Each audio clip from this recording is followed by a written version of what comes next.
Meu nome é Patrícia, mas todo mundo na estrada me conhece mais como Pati.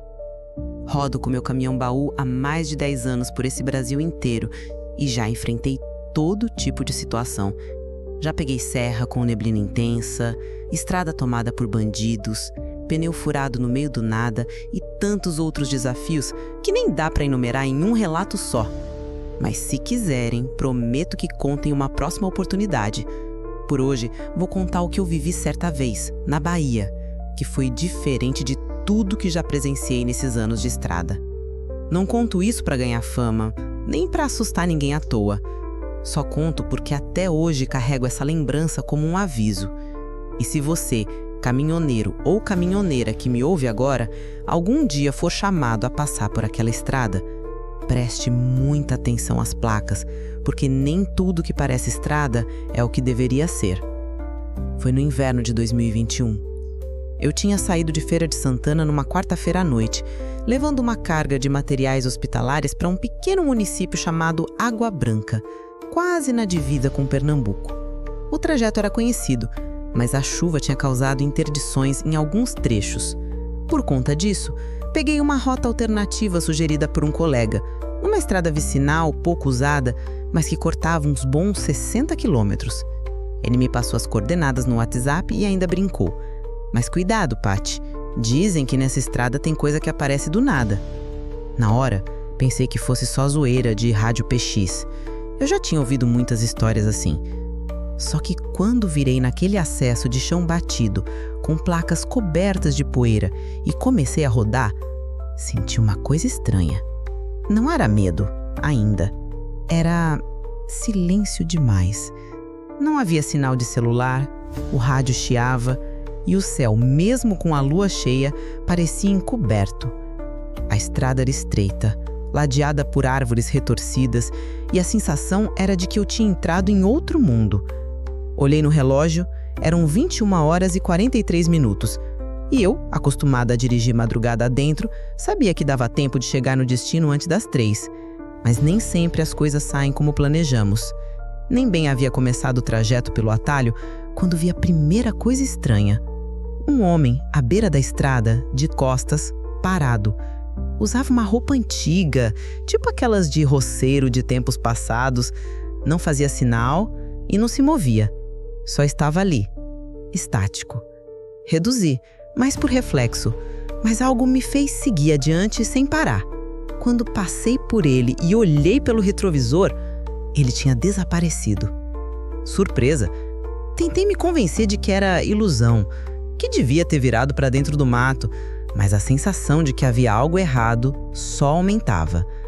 A estrada parecia se repetir, como se eu não estivesse avançando.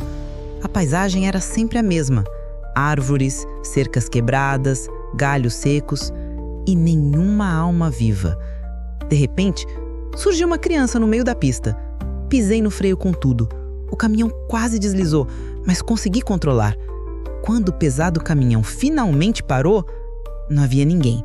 Mesmo relutante, desci do caminhão com a lanterna na mão.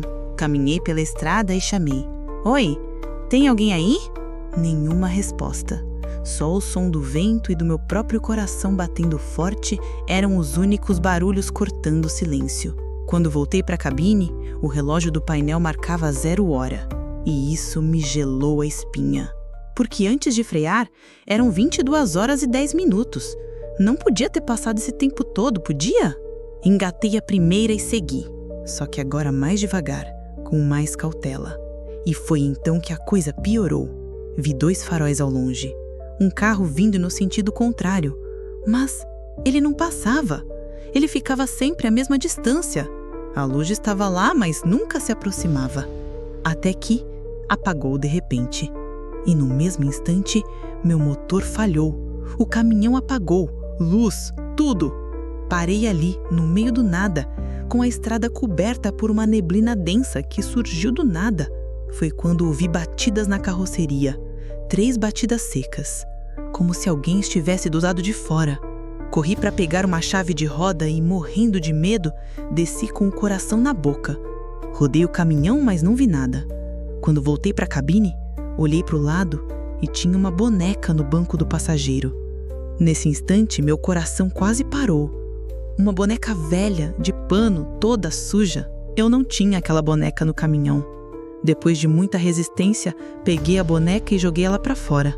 Liguei o motor, que voltou a funcionar como se nada tivesse acontecido, e meti o pé. A estrada parecia diferente agora. Os buracos tinham sumido, a mata parecia mais fechada. E foi então que vi uma placa com a mensagem: Bem-vindo a São Jerônimo. Nunca ouvi falar de São Jerônimo na Bahia. Peguei meu GPS velho que ainda funcionava offline. Nada. Nenhum registro daquela cidade. Mas lá estava eu, em frente a uma entrada com 2 postes de madeira e uma estradinha de barro conduzindo até algumas casas. Vi algumas luzes, gente andando. Achei que finalmente teria sinal, mas assim que entrei, percebi que ninguém me via, ninguém me ouvia. Era como se eu fosse invisível. As pessoas tinham um jeito estranho de andar, meio lento, com os olhos baixos, e nenhum som saía delas, nem conversas, nem passos. Um silêncio sepulcral. Quando saí do caminhão e tentei chamar por ajuda, foi aí que notei. Não havia sombra alguma, nem minha, nem das pessoas, nem das casas. Comecei a correr de volta, desesperada. Entrei no caminhão, dei ré com tudo, voltei para a estrada principal. E logo depois, vi a mesma placa de antes. Mas agora estava caída no chão, partida ao meio. Quando parecia que eu já estava para entrar em choque, vi outro caminhão vindo no sentido contrário. Sinalizei, buzinei, quase chorei de alívio. O motorista parou, desceu e veio até mim falando: Moça, você tá bem? Tá pálida feito uma vela? Contei por alto o que tinha acontecido. Ele arregalou os olhos e continuou: Você entrou na estrada do cemitério velho? Aquilo ali foi interditado faz uns 10 anos. Dizem que quem passa por lá vê coisas que não deveria e que se arrependem pro resto da vida. Voltei com ele até a cidade mais próxima. Quando olhei pro relógio, eram 4h17 da manhã. A carga, por incrível que pareça, estava intacta e, graças a Deus, consegui concluir o frete. Mas aquela boneca horripilante apareceu de novo no banco do passageiro 2 dias depois e só sumiu quando deixei ela numa encruzilhada, como uma senhora mandou eu fazer.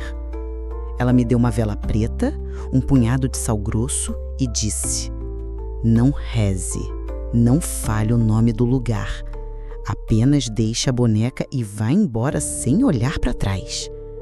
E foi o que eu fiz. Desde aquele dia, nunca mais aceitei atalhos, por mais tentadores que pareçam. E confesso, até hoje evito dirigir por aquelas bandas depois que o sol se põe. Porque quem já viu o que o vi, sabe que tem estrada que não foi feita para dirigir à noite. E tão pouco para serem usadas pelos vivos.